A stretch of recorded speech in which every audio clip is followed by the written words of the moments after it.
Um, Assalamualaikum warahmatullahi wabarakatuh. Good afternoon, everyone.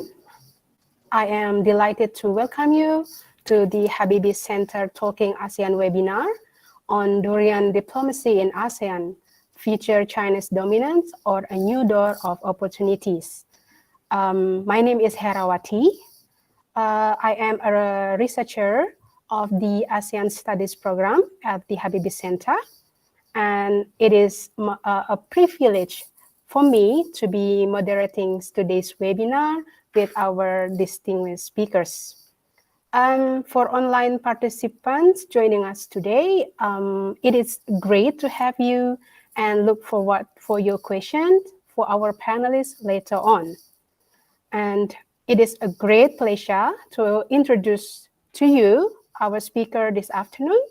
The first one, we have Mr. Koh King Kei. Good afternoon, Mr. Koh. And then we have Ms. Donna Gultom. Good afternoon, Ms. Donna. And then the second one, we have Mr. Jayan Menon. Good afternoon, sir. It is really pleasure to meet you and looking forward to hear all of your insight today. ASEAN and China's economic partnership has reached an unprecedented level, both being each other's largest trading partner for the last 2 years, and agriculture has increasingly become a prominent issue in ASEAN-China trade dialogues, with Xi Jinping announcing Beijing's target to import 150 billion US dollars of agriculture product from ASEAN member states during the ASEAN-China Special Summit in 2021. China's expression of commitment notwithstanding, ASEAN's agriculture trade with China exposed the precarity of agriculture products in trade dialogues. For instance, the notion of Durian Diplomacy has attracted speculation about China's trading preferences, wherein specific ASEAN markets are considered more favorable than the others. So in today's webinar, we will discuss more deeply about this issue and the importance of agriculture commodities in ASEAN-China trade relation. And also, we want to assess the potential risk of dependence on the Chinese market. This webinar will be divided into 2 sessions. First is the presentation from our distinguished speakers with 15 to 20 minutes allocated time. And after all the presentations are delivered, we will move to the Q&A session. The audience from YouTube can ask questions or give comments on the live chat feature. So to start our discussion, I would like to share the background of each of our panelists. And the first one, we have Mr. Koh King Kei. Mr. Koh King Kei is the president of the Center for New Inclusive Asia, a non-government Malaysian think tank which focuses on the study of how the rise of China has changed the global power dynamics in the 21st century. He is also an advisor for ASEAN Great Bay Area Research Institute, Shenzhen University. Mr. Koh has long been a keen observer of the political and economic developments in China. For today's discussion, Mr. Koh is going to discuss a specific topic on recent trends in ASEAN engagement with trading partners and the increasing prominence of the Chinese market. Mr. Koh, the floor is yours.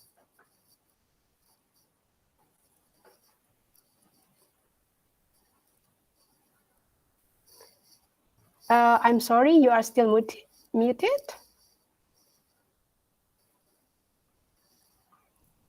Okay, sorry. Thank you so much. Okay. Ms. Herawati, fellow speakers, ladies and gentlemen, good afternoon to everyone. First of all, I would like to thank the Habibi Center for inviting me to speak at the Talking ASEAN webinar.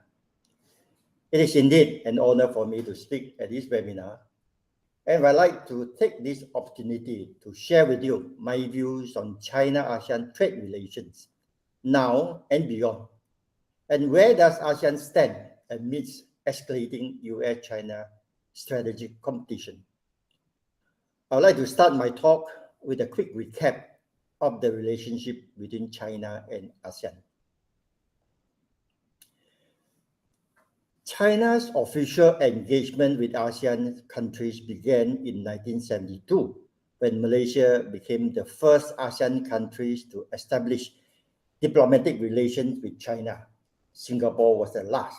It established formal diplomatic relations with China as late as 1990. After the Cold War, China's relationship with ASEAN countries got off to a fresh start. China was invited to the 1991 ASEAN Summit in Kuala Lumpur and became ASEAN's full dialogue partner in 1996. China was the first to accede to the Treaty of Amity and Cooperation in Southeast Asia in 2003 and upgrade its relationship with ASEAN to strategic partnership for peace and prosperity. The ASEAN-China Free Trade Agreement, or AFTA, which took effect in January 2010, laid the foundation for accelerating trade and investment between China and ASEAN. China became ASEAN's largest trading partner since 2009 and overtook EU to become China's largest trading partner in 2020. In November 2021, at the Special Summit to mark the 30th anniversary of bilateral dialogue between China and ASEAN, both parties agreed to elevate the relationship to comprehensive strategic partnership. Trade between China and ASEAN countries skyrocketed from USD 8.3 billion in 1991 to USD 878.2 billion in 2021 and increased by more than 100 times in 30 years. Among the ASEAN countries, Vietnam, Malaysia, Thailand, Singapore, Indonesia, and the Philippines accounted for 94.8% of ASEAN's total trade with China in 2020. Despite the COVID-19 pandemic, China-ASEAN bilateral trade increased by 66.7% in 2020 and 28.1% in 2021, reflecting the resilience of China-ASEAN trade relations. And all the 10 ASEAN member states were the early supporters of the Belt and Road Initiative launched by President Xi Jinping in 2013, signifying the close trade ties between China and ASEAN. Chinese foreign direct investment and construction projects in ASEAN countries have increased by 85% and 33% respectively since the start of BRI, with Indonesia, Malaysia, the Philippines, and Vietnam receiving the most FDI from China. As of the end of June 2021, the cumulative two-way investment between China and ASEAN has exceeded $310 billion US. ASEAN was China's third largest source of foreign investment and one of the fastest growing regions for China's foreign investment. In 2020, China ranked the fourth largest source of foreign investment in ASEAN. China's trade with ASEAN totaled $685 billion USD in 2020, accounted for 20% of ASEAN's total export and 31% of ASEAN's total import. A unique feature of the trade relationship between China and ASEAN is that intermediate goods constituted a high percentage of ASEAN's export to China. As shown in this chart, over 80% of ASEAN's export to China from 2012 to 2018 were intermediate goods, while during the same period, less than 60% of ASEAN's export to the US were intermediate goods. More than 80% of China's 5 largest ASEAN trading partners export to China were intermediate goods. Intermediate goods from ASEAN are inputs to China's manufactured products for export to other countries. A real renminbi appreciation will reduce Chinese export and thus lower its import from ASEAN, rather than increase them. According to a study by IC Yusof Ishak Institute of Singapore, a US dollar strengthened by 1% induces an increase of 1.06% in the US imports from ASEAN, whereas a real appreciation in the renminbi by 1% decreases China's import from the region by 0.35%. The COVID-19 pandemic, Ukraine war, and China's zero-COVID policy have caused serious disruptions to the global supply chains. To mitigate geopolitical risk, supply chain disruptions, and uncertainties, companies are adopting a China plus one strategy by moving some of their manufacturing facilities out of China while maintaining the primary production base in China. ASEAN countries will benefit the most from these global supply chains adjustments, as they are likely to be the preferred choice for the relocation of the new production facilities or offices due to the geographical proximity to China, which will translate into lower transportation costs and faster delivery, facilitated by the cumulative rule of origin under RCEP. The COVID-19 pandemic has accelerated digitalization of the global economy, and more people are now shopping online. The newfound popularity of streaming e-commerce could help to spur cross-border trade between China and ASEAN, in particular the mainland ASEAN countries, as the newly opened China-Laos Railway and the China-Thai Railway now under construction will reduce the time taken to transport goods between China and Indo-China ASEAN countries. This, no doubt, will help to promote cross-border trade in agriculture products, especially food items such as vegetables and fruits between China and ASEAN. In fact, there's a huge potential for China-ASEAN trade in agriculture products. At the special summit to mark the 30th anniversary of bilateral dialogue between ASEAN and China in November last year, President Xi Jinping said China would buy 150 billion worth of agriculture products from ASEAN countries during the next 5 years. The growing middle-class population in China has pushed up demand for tropical fruits such as durian, mangosteen, mango, rambutan, dragon fruits, and other products from ASEAN. The popularity of durian is a strong indication of the booming demand for agriculture for ASEAN fruits in China. To meet the logistic needs for fruit imports from ASEAN, China has implemented multiple supportive measures, such as easing the inspection of fruit transportation vehicles and setting up an international cold chain logistic park in Guangxi. At the special ASEAN summit last year, President Xi Jinping also announced that China will launch the China-ASEAN Science, Technology and Innovation Enhancing Program and will provide 1,000 items of advanced and applicable technology to ASEAN and support an exchange program for 300 young ASEAN student scientists in the next 5 years. The Biden administration relentless and extensive effort to stifle China's technology advancement could incentivize China to assist ASEAN countries in developing their homegrown technology, as technology may turn bipolar. These will inadvertently create strategic opportunities for ASEAN's homegrown technologies as China endeavors to reduce its technology dependence on the US. ASEAN should capitalize on the China-ASEAN Science, Technology and Innovation Enhancing Program. Now, I'd like to share with you my observation on the impact of US-China strategic competition on ASEAN. China's rise has changed the global power dynamic, relatively speaking. However, US, which has been the superpower since the collapse of Soviet Russia, deems China's rise as a challenge to its global supremacy and regard China as the only competitor potentially capable of combining its economic, diplomatic, military, and technology power to mount a sustained challenge to a stable and open international system. Due to its geographic, geostrategic, and economic importance in the global system, ASEAN has now become the battlefield of big power rivalry, with US and China competing to gain influence over the region.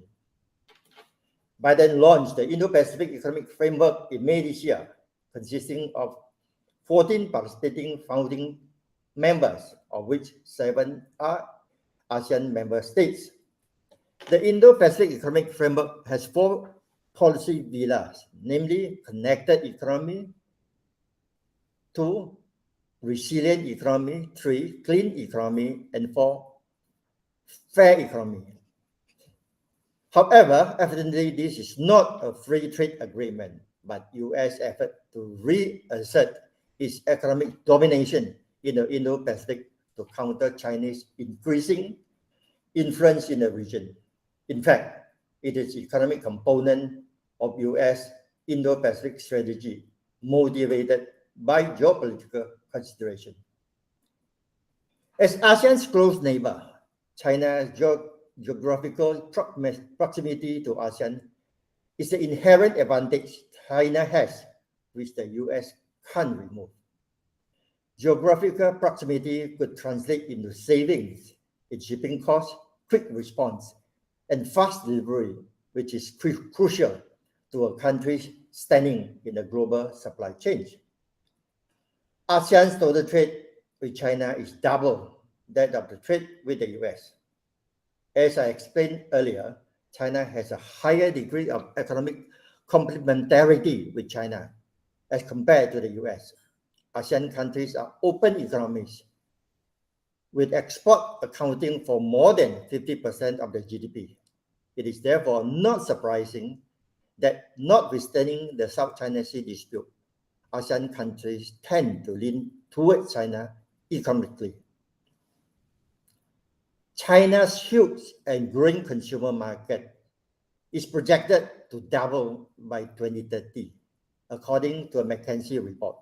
China's consumer market is expected to grow by about USD 6 trillion from 2019 through 2030, which is equal to the US and Western Europe combined, or double that of India and ASEAN combined.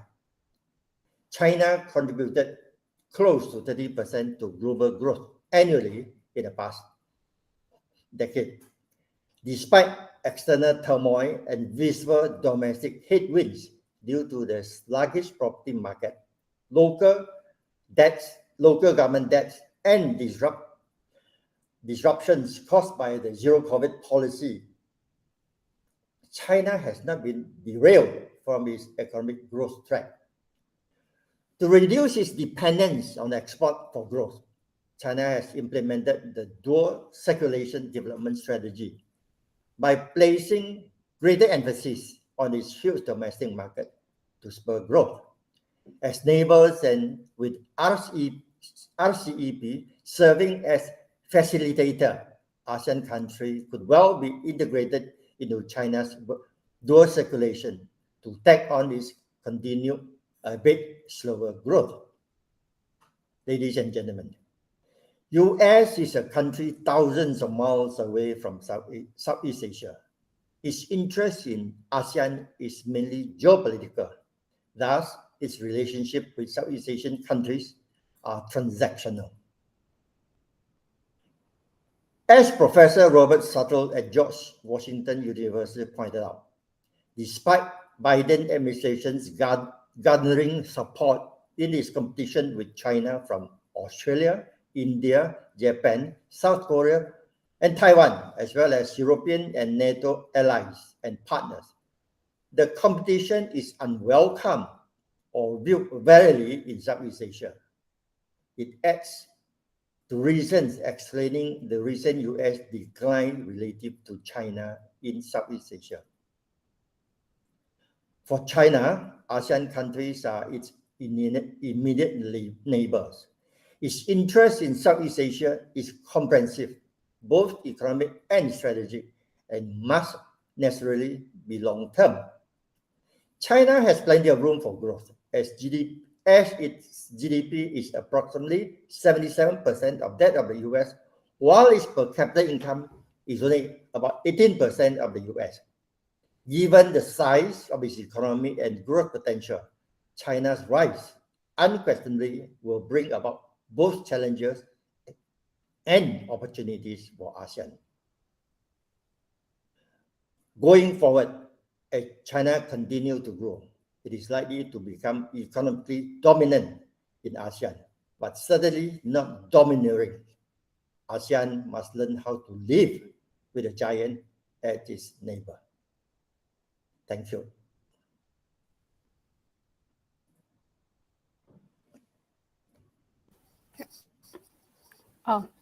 Thank you so much, Mr. Ko, for very interesting and comprehensive discussion.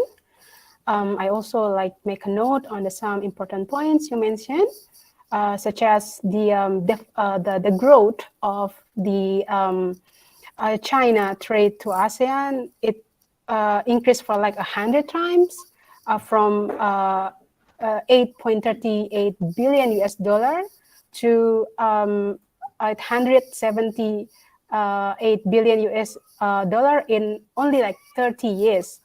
And it also seems that even in the COVID, the trade relation between China and ASEAN still experience an increase.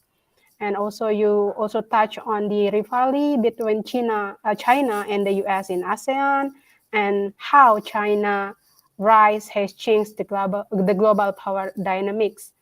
And also you mentioned that, yeah, the growing power of China economically in ASEAN, of course, will bring opportunity and challenges in ASEAN. So thank you so much, Mrs. Ko. And now let's move on to our next speakers, Ms. Donna Gultom. She works as the chair of the Indonesia Anti-Dumping Committee at the Ministry of Trade, and she also involved in the policy studies activities in her capacity as the board directors for the Center for Indonesian Policy Studies, or CIPS, and also the T2 co-chairs.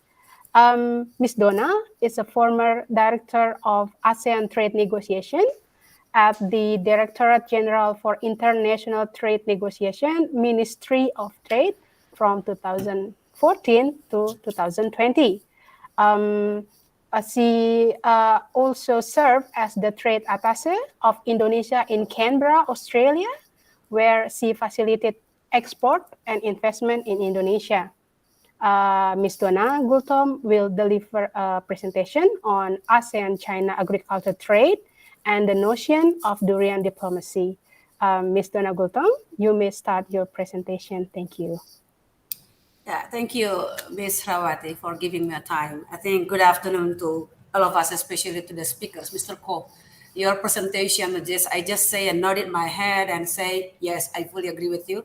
I just inclined to agree with you. Then my presentation later on somehow to go into the detail of what you are saying. And also, Mr. Jayan Menon, thank you for be with you in the same screen. This is very, for me, as an honor. You are very, to me, you are the scientist famous, I think, at least to ASEAN members. And also to all participants of this webinar. So I would like to ask the Habibie Center to just present my paper presentation. Thank you. So can we go directly to the slide number 3? Then this is the outline. Yeah, okay. That's just to, I think, go next, the next one. Yes, go to this part. I think before I start my presentation, I think it's good for us to see where ASEAN is with its dialogue partners. I think Mr. Ko just mentioned, touch upon the ASEAN-China FTA. You see, we have now 6 ASEAN trading partners, FTA trading partners. So which is China is the first one. You know, in 2005, it's already effectively implemented, and in 2010, 2012 is already somehow the two parties, ASEAN and China, already committed to implement the whole liberalization commitment under the ASEAN-China FTA. So you see, nowadays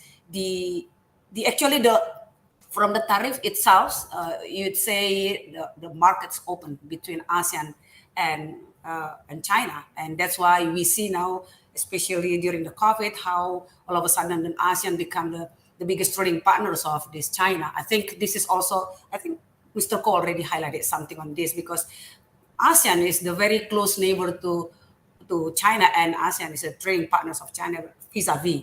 So I think now, between ASEAN and China is now even working toward further liberalization. So try to bring some list that still you see, like for example, Indonesia commitment under this ASEAN Plus One FTA with China is only committed to 92% of liberalization, while China is 95%. So we would like to bring it higher a bit. So this is not a negotiation, but it's quite tough. But I don't know in which states now. But when I still in charge of this issue, then we start already the discussion how to liberalize this further, not only in trade in goods, but also the trade in goods facilities, services, and other investment as well. I think now ASEAN having the negative list of investment, a reservation list of investment, and we are working on this direction, ASEAN and China. So that's why maybe we see now the investment coming from China to ASEAN member states growing, especially also to Indonesia. Next, please. So let me, this is actually, you explained it already, Mr. Ko, but I would like to go to see where actually these two parties, ASEAN and China relation on trade, since we already have this ASEAN opening markets between ASEAN and China. Next, please. So China, like you said, China is the main ASEAN export destination countries. This is very clear. I think in 2020, ASEAN's total trade value for export is $1.41 trillion. So 8.42 of global export. But you see, top export destination were China. So you see here 15% is going to China, but you say 20. But at least it's the highest one. Then to the United States, Japan, Hong Kong, and Singapore. Next, please. This is the China. China is also the main source of import for ASEAN's trade commodities as well. Look at how China's import, but the different value, of course, but the percentage of it. So how then the import from China is actually 28% is coming from ASEAN. So then the rest, like for example, South Korea, Japan, Malaysia, and the rest. You see the countries, but when we count it all, the import of China is coming from ASEAN is value of $357 billion. Next, please. And ASEAN's main commodities exported to China, you see here. So main export is electrical machinery and equipment parts thereof. Sound recorders, these consist of 31.3%. I know this Malaysia take quite a big contribution on this. So you see how main export of ASEAN countries to China, 31% is consist of electronic, and oil for 83%. Agriculture products, as we are talking about agriculture product, this is now the opportunity for ASEAN member states, but see how it works now. So agricultural products such as rubber and rubber articles accounted for only 4.31% of import from ASEAN member states. So very small compared to the whole 30, like we said, the whole import from China. It's only contribution of this rubber only 4.31%. Fruits and nuts 2.49%. You can see this is very small contribution actually to the products really needed by China, and also the commitment of Xi Jinping to buy products, agriculture products from ASEAN, $150 billion in next 5 years. So it's actually an opportunity for ASEAN, just to say. Next, please. Yeah, this is ASEAN's main commodities imported from China. So you see as well the same electrical machinery is also main component import from ASEAN. If I say ASEAN, it consists of ASEAN member states. So like for example, Malaysia, because of the China investment in Malaysia on the electrical equipment. So I think the electrical part, the exported from Malaysia is quite big compared to others. Like Indonesia, for example, maybe the biggest is minerals and as well the oil, the CPO, but I should say. So so this is how we work. So that's the products kind of imported from the import of China from ASEAN member states. Yeah, next slide, please. If you see, I think Koh already highlighted this. China's main now becoming the agriculture sector, agriculture products becomes now the biggest importing in the world, and but not the whole import they need is coming from ASEAN. I mean, the majority, for example, but they are the biggest importer from of the agriculture products. The consumption, because of the consumption increasing, the demand back home in China. So you see how the share of agriculture sector to the GDP and as well the export. In 2010 to jump into 2020, you see the share of agriculture on export of China, a growing trend for several ASEAN countries as well here.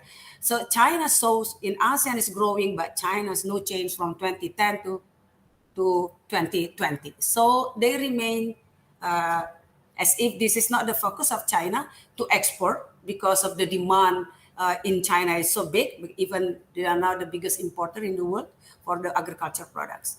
And you see the contribution of this agriculture sector as well to the GDP. You see it's by time to time from 2000, 2010 and 2021 is declining for China. So the share of agriculture there, it's true that the China, if you see they are more on focusing on the manufacturing industries. And I think like already, Koh already highlighted, these industries, the lower technology is now moving, reallocated to ASEAN member states, as China is now focusing on the quite high technology industries. So that's why the kind of trading partners and cooperation between ASEAN and China in this side, I think quite a lot of investment coming now to ASEAN member states. Of course, yeah, even though I said this is actually the middle or a bit lower technology industries that be reallocated to the ASEAN member state, but this is still opportunity for ASEAN member state to grow from the development economic of China. Next slide, please. If you see, when we talk about taking the opportunity from agriculture sectors because of the commitment of the China to somehow see ASEAN member states and ASEAN important for them to fulfill the need for agriculture. But you see rice production, corn production, this is the only example. Cereal production, I think their production is already the toppest one. But still the demand is so high. So the need for import to satisfy the need of the demand in the country is still continue growing. And only oil palm, this is only 4 example. Look at the oil palm production is ASEAN. Here is Indonesia and Malaysia. So, but you know, even though, just to say, although China imported quite a lot on this agricultural commodities, but still in the ASEAN-China FTA commitments, this all agriculture, like for example, rubber, CPO, for example, they put it in the sensitive list. They still maintain the tariff there just to secure the farmers. So this is actually the issue. While this is agriculture, like for example, I show you, for example, palm oil, for example, is the main contribution from ASEAN member states, but these products, they still put it in a sensitive list. This is just to inform you that this has become actually another burden, another barriers to us. In further liberalization, we ask China actually to bring it down, the tariffs to, this is the part of their further liberalization products, because we know they still put the tariff there, although it's not really high, but it still become a barriers to ASEAN member states. Yes, next, please. Yeah, the production of some agricultural commodities such as, yeah, like I said to you, I explained this already. Can we go to the next slide? So recent development on agriculture trade between ASEAN and China. Next, please. Yeah, China-ASEAN trade in goods, I think Mr. Ko already highlighted what is the amount. Here in 2020, it's reached to the 684 billion US dollar. ASEAN actually surpassed now the AU to become China's largest, like you said already, Mr. Ko, and I think this is the first time that ASEAN become the largest trading partner for the first time in history. In 2020, China's direct investment in ASEAN reached to this amount 14.36 billion. This is actually increased 52.1%. Now, previously, for example, Japan become the very famous investor in ASEAN, and for Indonesia, for example, Singapore. But now, somehow, investment coming from the China is growing. So, but however, like I said to you, barrier is still there, tariff, like I said already. So the very, how should I say? This is kind of, you see the tariff point of view, market between ASEAN and China. China is somehow commitment to liberalize their products is quite high, but they still maintain the barriers, especially on the, I would say, this hidden barrier, because they somehow implement the very rigid kind of SPS requirement for agriculture product. This is very important, and I know the challenges faced by our stakeholders that would like to export agriculture products to China. They require for its products, they require this kind of MRA. So for each product specifically, they require, and this has become, I should say, this is another barrier that we feel up until now. And we also sense that the way China, although they see ASEAN as their partners, they still, maybe this is businesses, this is the businesses practices, they already somehow kind of, I should say, select from which country to fulfill the need for its products. So they kind of allocated you to fulfill their needs. So this is the experience from our stakeholders. But I'm sure other member states also having the, I don't know, maybe similar experience as well. And that is the issue that I always highlighted, that we need to work with China in making effectively use of this ASEAN-China FTA, especially for the agriculture sectoral products, as now the opportunity is open to ASEAN. So I think the next slide. Yeah, I think you mentioned it already. This is opportunity that China to buy 150 billion in farm goods from ASEAN. Yeah, almost double from the current level now. Next, please. Yeah, this is only the summary, how you already highlighted this. What I'm trying to say is that the agriculture and China's global import share has increased considerably over the last 20 years, while its export share has not yet changed significantly for agriculture products. And I see this is opportunity for all ASEAN member states again and again. And like I highlighted already, Mr. Ko, next please. The RCEP is another opportunity. We expect, actually, we realize when we negotiate this RCEP, if you realize this, why India is no longer inside of this RCEP, because we know for sure once we implement this RCEP, then China will make use of this agreement to boost their export to us on manufacturing products. So, but we also know that this is opportunity. You see how big the share of the export and import and trade volume between in this RCEP. So this is somehow opportunity, and every country is now prepare themselves to make use of this RCEP agreement. As you may know, previously we only operate the ASEAN +1 FTA. So for rules of origin, for example, we only require the sources to maintain to fulfill the regional value content.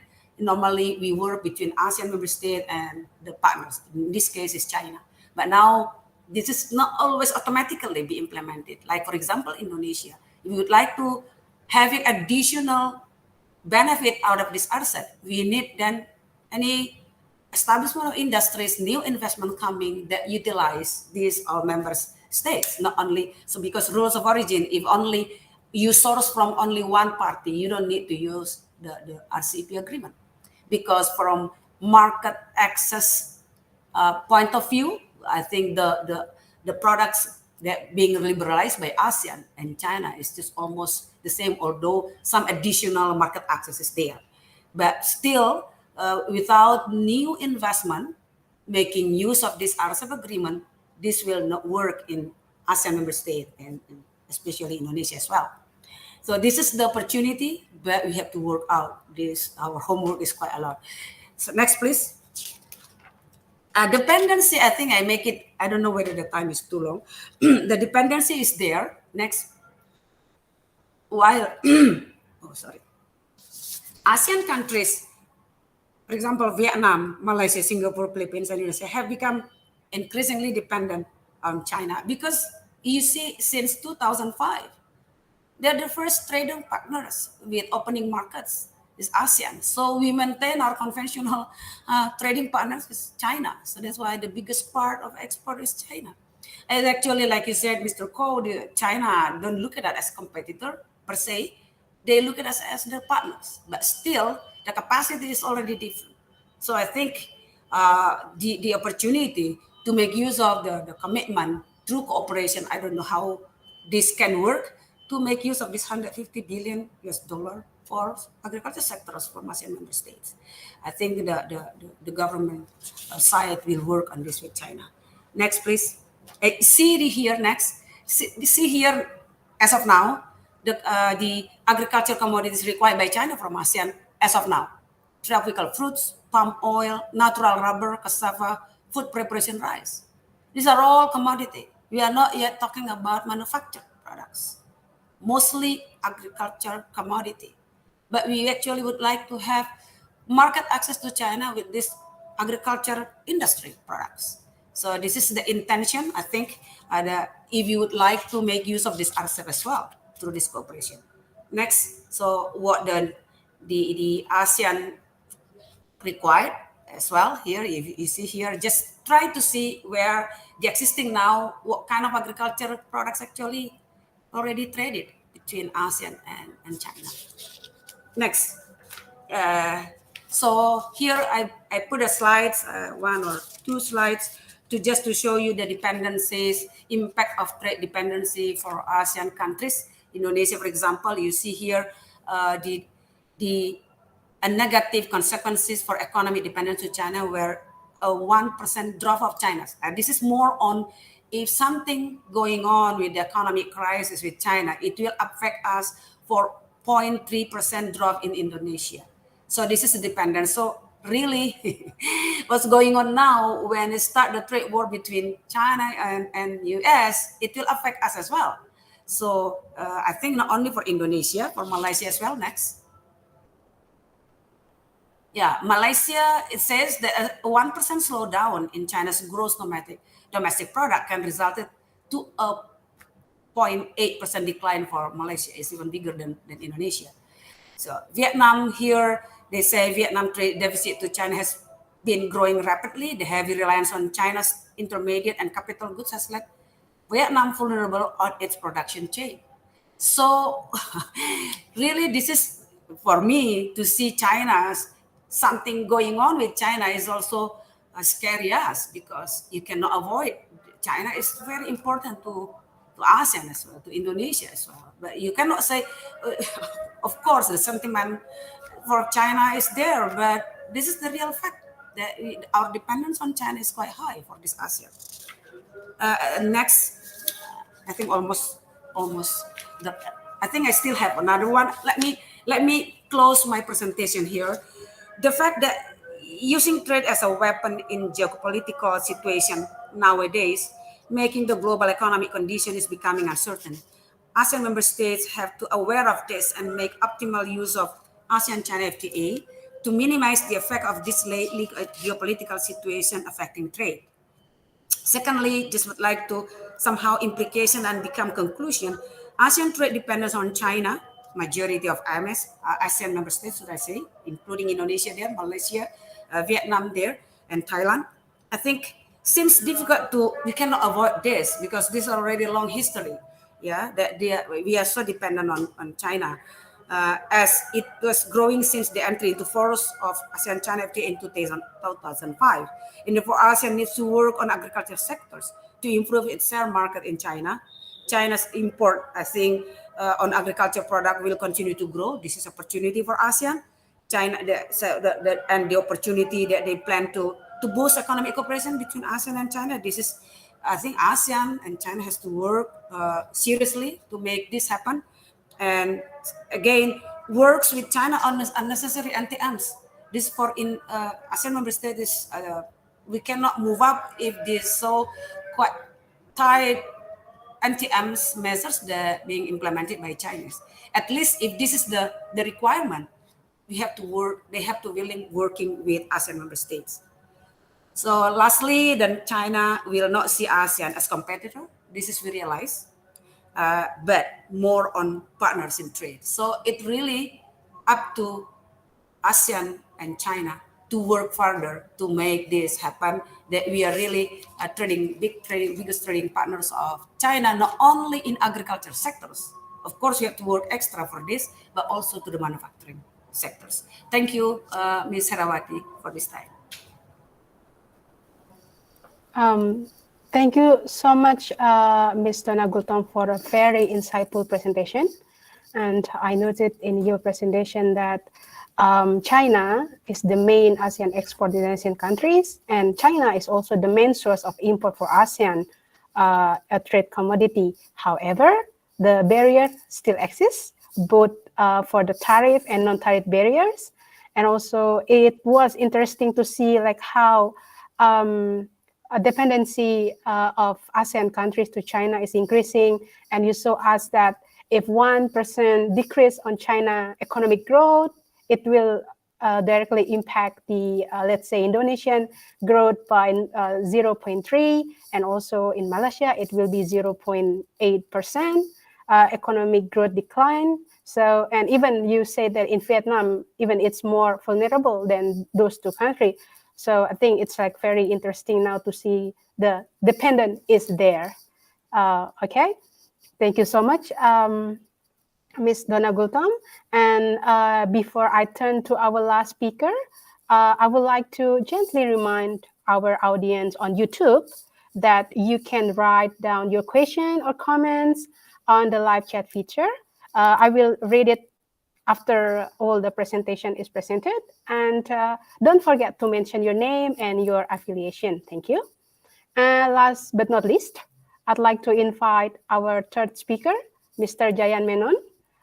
He is a senior fellow at ISEAS, Yusof Ishak Institute, Singapore.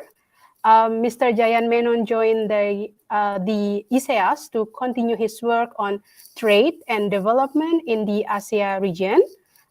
Following his early retirement as a lead economist in the office of the chief economist from the Asia Development Bank in 2020.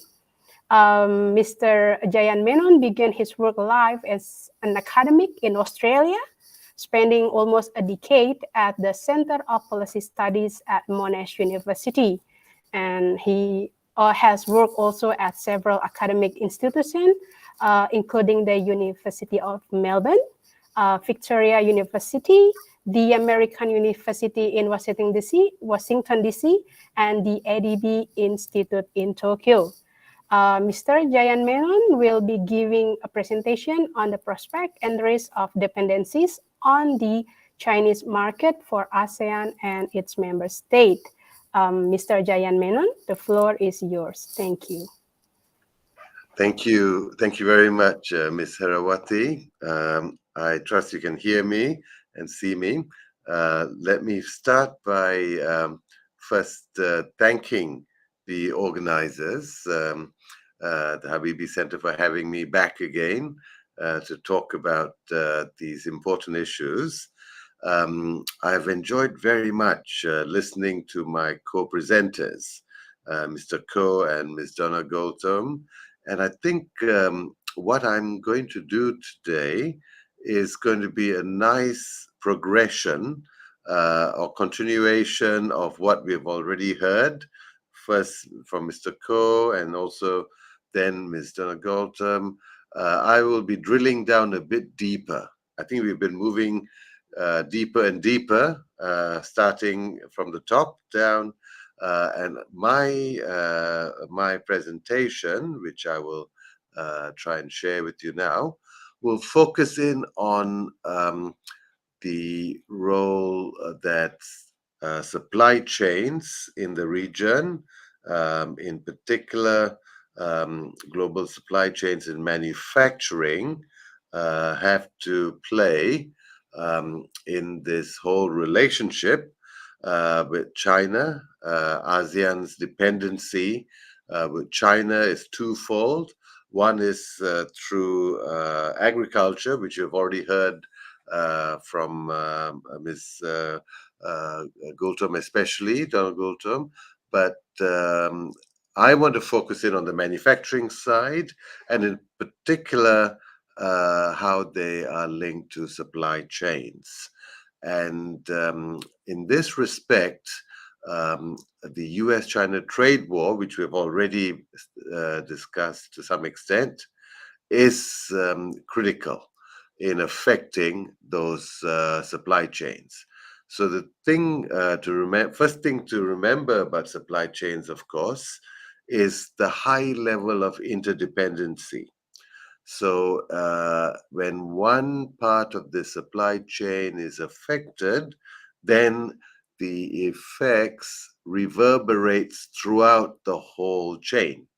So, when the US tries to push China out of the supply chains through punitive tariffs, it is also going to affect this region, the ASEAN region, both positively and negatively, right?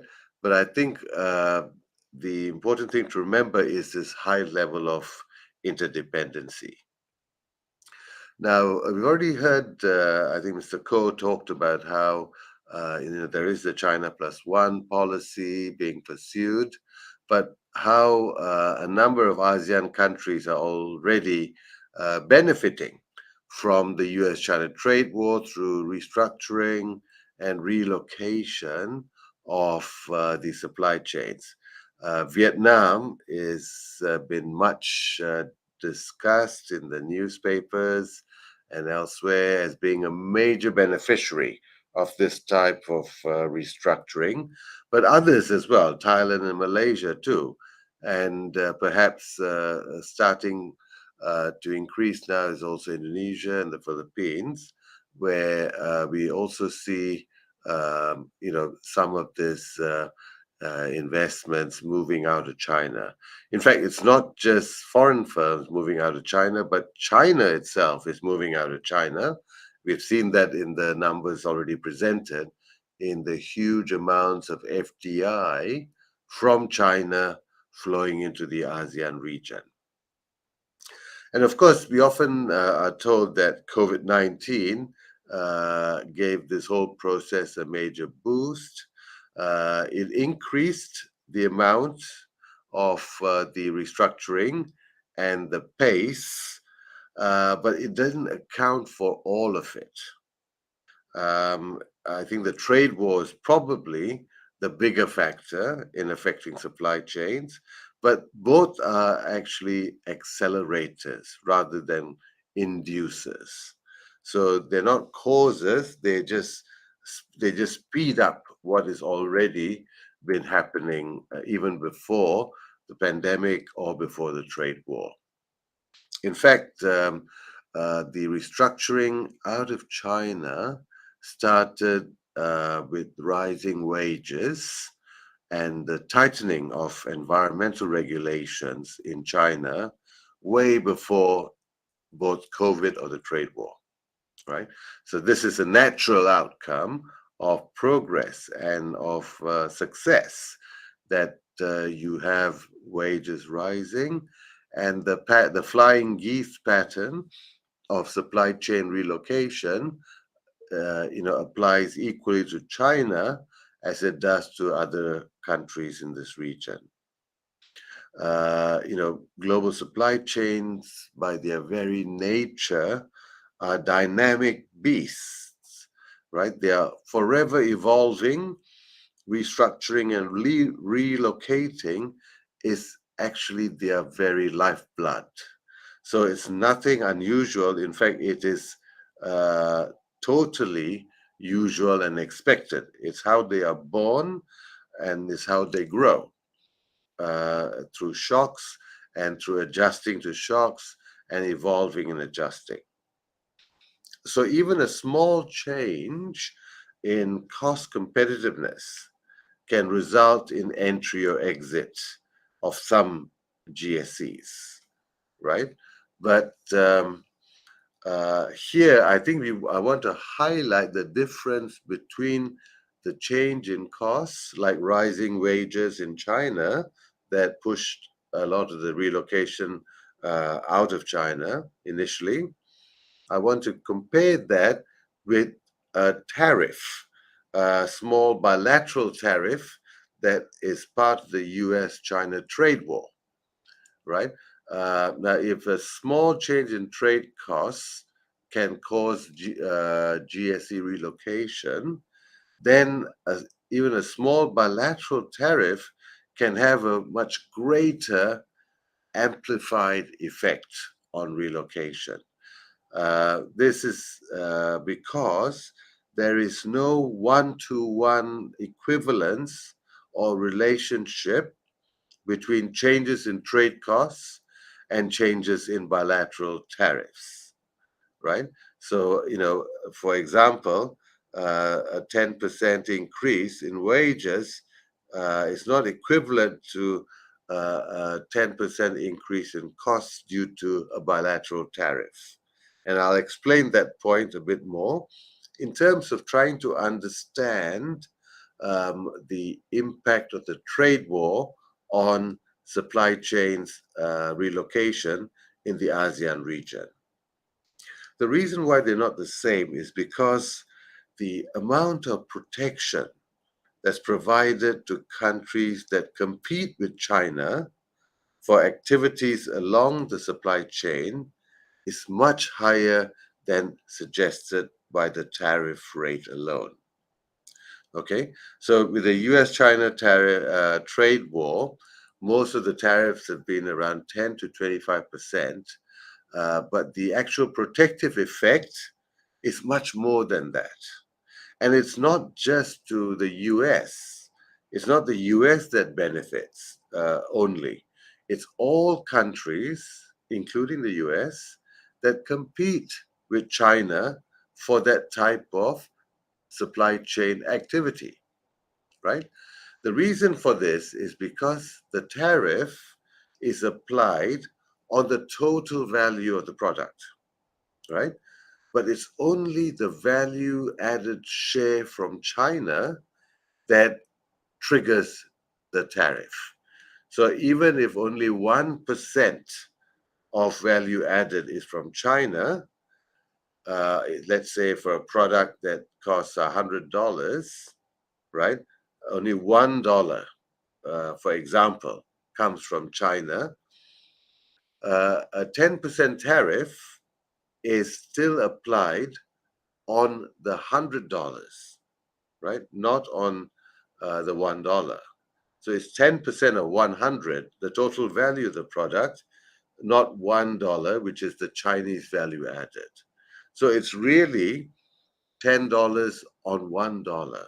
So a 10% tariff actually becomes a 100% tariff, 10 times the amount, because the value added is so much smaller than the total value, which is what the tariff is applied on.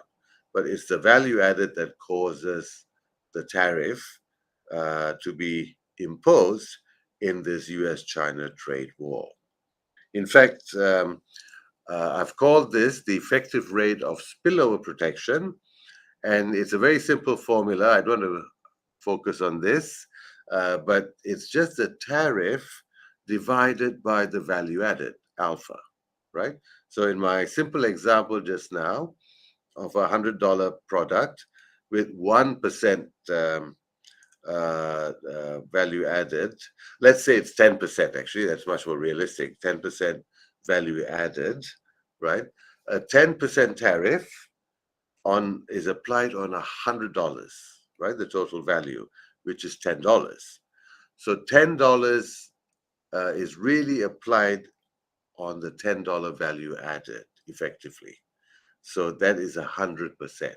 So a 10% tariff becomes a 100% tariff because of this difference between value added on the one hand, which triggers the tariff, and the fact that the tariff is applied not on the value added, but rather the total value of the product, which includes value added from many other countries as well. Okay, so if you remove the $10 that's made in China, then you remove the total tariff on the whole product. So there is a big incentive to move China out of the supply chain. So that's a hypothetical example. This is some real data, right? Where you can see for 2018, just before the pandemic started, I've measured the value added for total manufacturing in Chinese exports to the US. These are so-called made in China products, right? So looking at that, you can see that on average down there for total manufacturing in 2018, only about 30%, right? Actually 30.9, which is 1/3 of value added of so-called Chinese exports was actually Chinese content, right? It's a bit less than 1/3. 1/3 would be 33%, but it's only about 31%. But what it does is it turns a 15% tariff to become 49%, or a 25% tariff becomes 81%, more than 3 times, right? So it has this magnifying effect on the tariff in the trade war. So even a small tariff can have a huge impact. So sorry, I'll just go back for 1 second. So just to give you an example, if there's a 15% tariff that the US applies on Chinese products, it becomes 49%, right? 3 times, about 3 times the amount. So as long as Vietnam can do whatever is currently happening in China for less than 49% more of the cost, right? Even if it's half the cost more, right? 49% more than what it costs to do it in China, it makes sense to move out of China into Vietnam to avoid the tariff on 100% of the completed product, right? So this small tariff gives competitors in ASEAN a huge advantage, competitive advantage in attracting investment, FDI, out of China into their countries to avoid the bilateral trade war tariffs that the US is applying on Chinese or so-called Chinese exports. So that's the theory. What has been happening in practice, right? What we observe, however, is not a lot of change. What I've explained to you is real. It suggests that there should be quite a lot of relocation out of China. But in fact, in practice, there has been some relocation, but nowhere near the amount that you might expect, right? And so supply chains have been remarkably resilient to these trade war tariffs, right? So the shifts that we have seen have mainly been in labor-intensive industries, right? The so-called footloose industries, textiles, clothing, footwear, travel products, leather products, those sorts of things, right? Where the sunk costs or the fixed costs are low, so the cost of relocation are also relatively low, right? And this is what we have seen mostly coming out of China into Vietnam, Thailand, and Malaysia. There's also been some of the labor-intensive segments of electronics and automotive parts, right? But not the capital-intensive segments of electronics, transport equipment, or machinery, which is the bulk of those industries and the bulk of global supply chains, the so-called ETM industries, right? Electronics, transport equipment, machinery. These have not yet relocated out of China in any significant way. What we've seen is the labor-intensive footloose industries and some of the labor-intensive assembly aspects of those ETM industries, but not the bulk of the ETM industries themselves, which is the capital-intensive parts, right? The bits that involve the production of the cars and the equipment and the electronic goods, or even their capital-intensive components. It's mostly the assembly.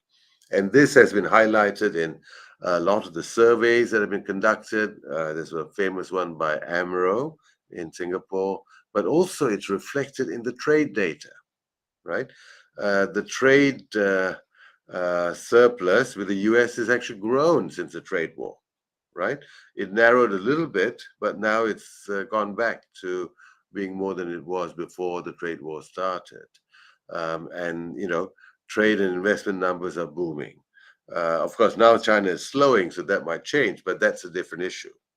So even despite the magnifying effects of the protection that I explained earlier, we are seeing very little relocation of the key industries of supply chains.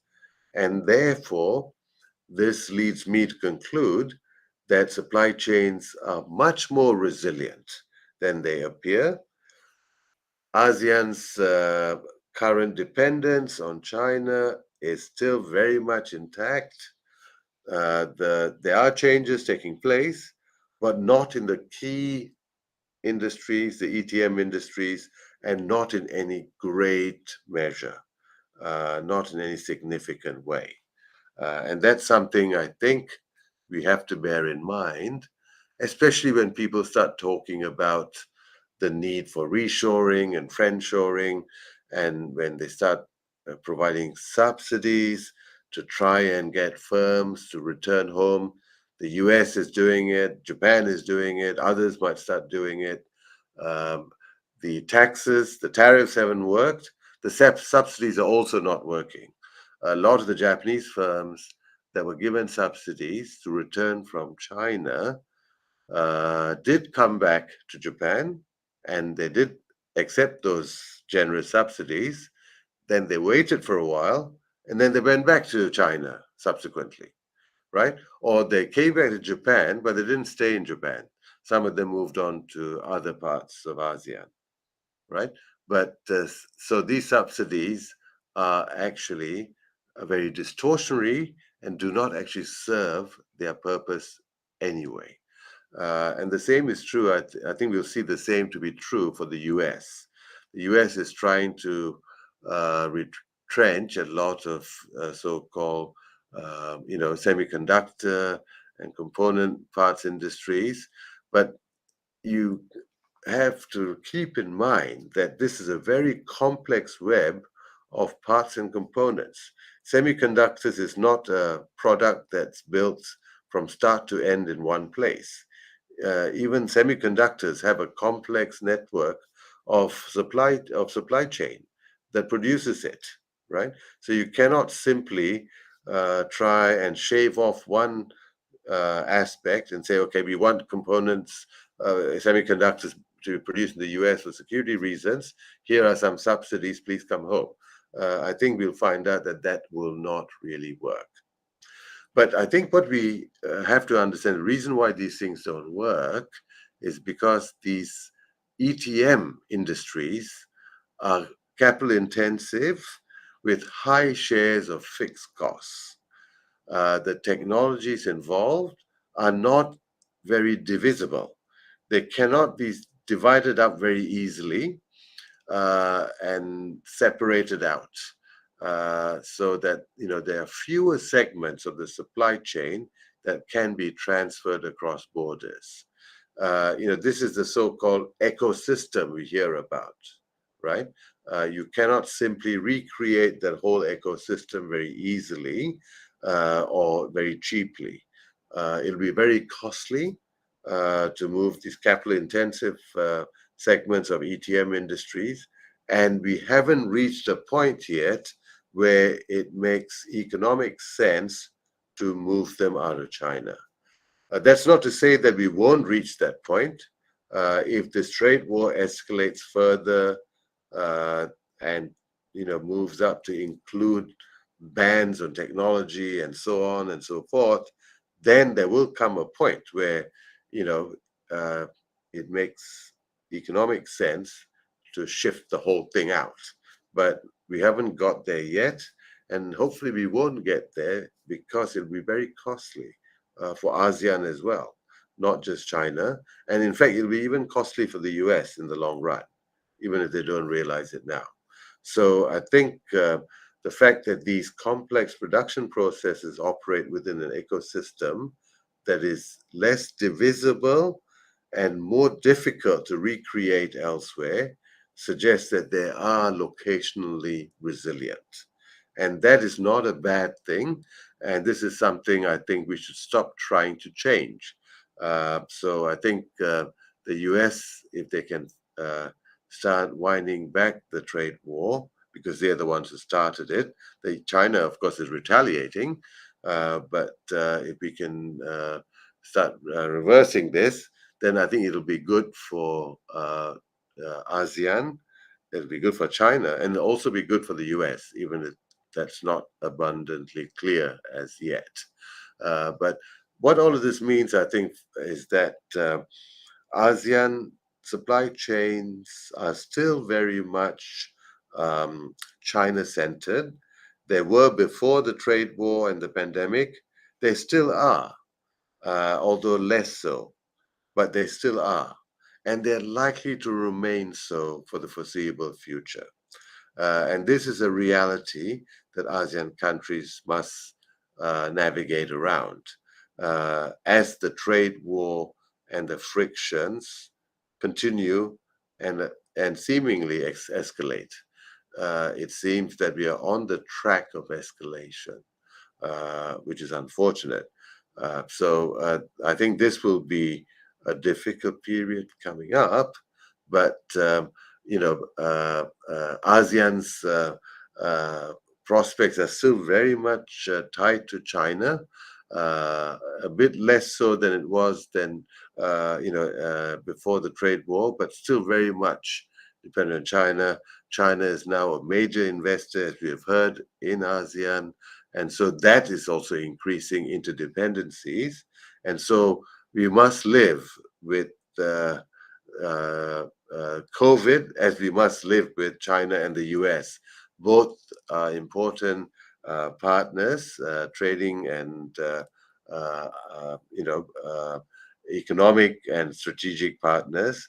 And so hopefully this trade war will soon come to an end, and or at least stop escalating, and we will find that we can all prosper together rather than in this unnecessary competition. So with that, let me thank you for your attention, and I look forward to the discussion. Thank you.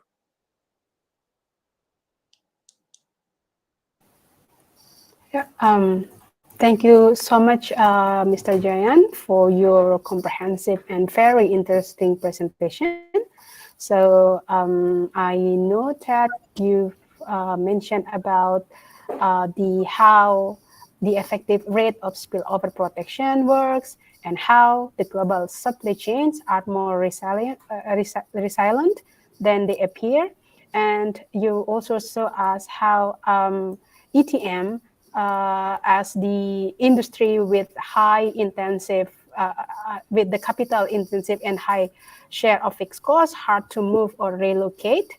And then your data also shown that this ETM, the electronics, transport equipment, and machinery have not shown much of relocation. So thank you so much for your presentation once again. Ladies and gentlemen, now we turn to the Q&A session. We have a few questions already from our online participant.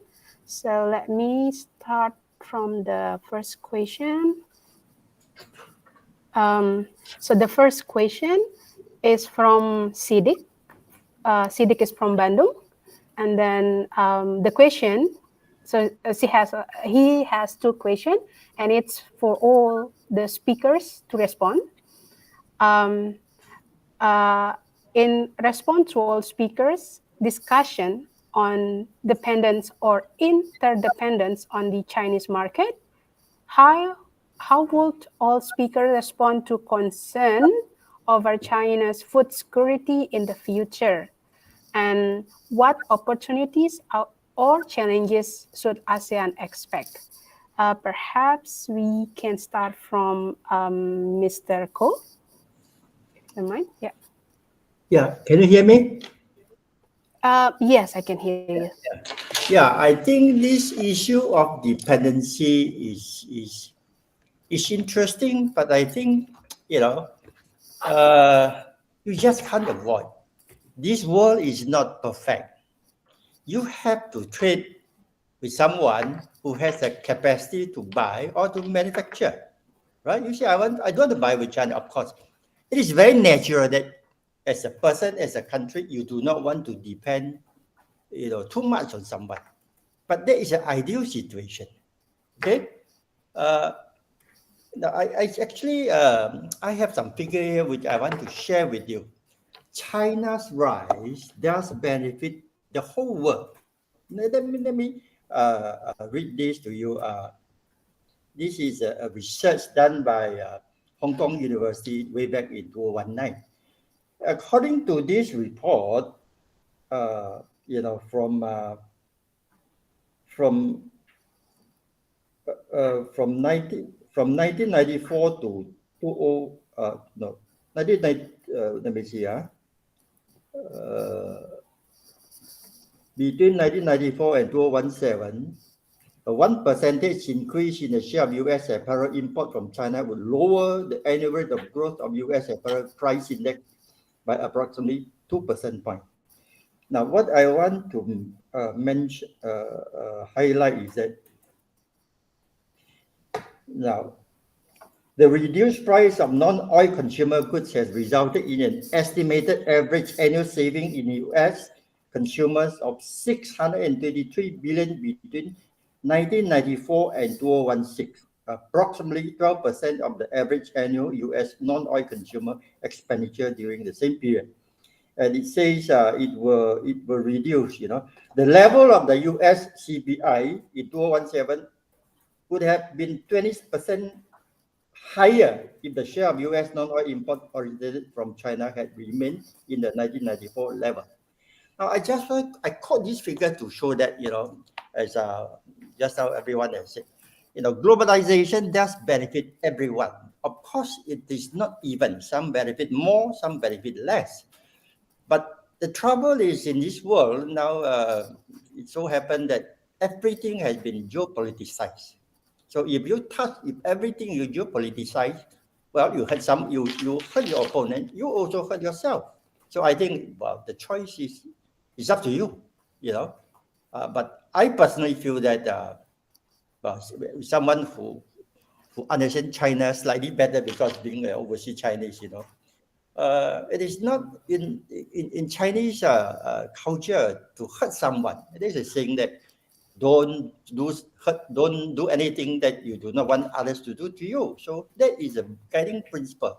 So, well, of course, in an ideal situation, yes, we want to reduce our dependence on China, on US, on anyone, and we buy evenly from everybody. But in reality, it cannot be done. That is the way I look at it. So China is huge, and I mentioned the figure that China's per capita GDP is only 18% of US, while its GDP is 77% or 76%. That shows that there's still huge room for increase. If China's per capita GDP double, theoretically, China's GDP would have been 150% of US.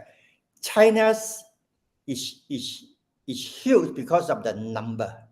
If one day India, progress, it will face the same issue with the rest of the world because it's huge. You have no choice, right? Not because China, I'm sure its productivity has improved. There's so much talk about that. So let's look at it, from a different perspective. If we can put aside the geopolitical issue, I think the world will be much better. Now, China's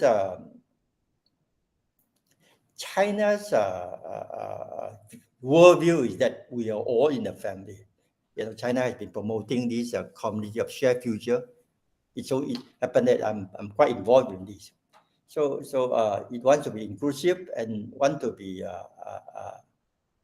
open. Whereas what happened is this world has been dominated by the West, and the West said, look, everything must conform to my standard. I like to use the example of Chinese has been eating 1,000 years with chopstick. Now you come, I say, look, my dear friend, your chopstick is not hygienic. You should use fork and spoon. But the trouble is, Chinese food you have to eat with chopstick. So if the world can accept, be tolerant, live and let live, I think it would be very nice. That's the way I look at it. I'm not being very technical, but I think these are very practical approach to the issue. Thank you.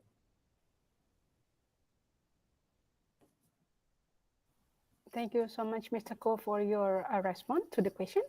And second one, may I have Mr. Nagotam to give a comment on the question?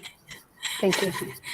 Thank you, Herawati. Thank you, Siddiq, for the questions. I think I might echo what Mr. Ko just saying. The growth of the big economy growing in China is just, I think Menon also mentioned this. This is actually benefit to us, yeah. But when you talk about the food security, I think this is also the issues of the world. I think every country also have to take care of themselves. But the reality is there. The geopolitical situation that it involves trades, you can how can you stop this? And they start this, and this is the reality of the world. And how we then respond to this. I think, like you see, I don't see China as seeing ASEAN, its particular ASEAN member states, as the enemy.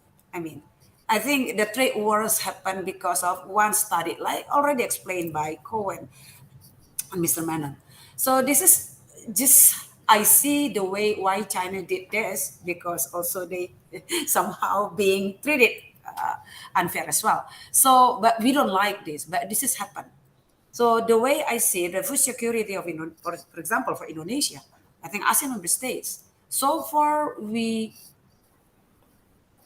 handle ourselves, and I think before the geopolitical situation as well, China has already imported foods, agricultural products, a lot.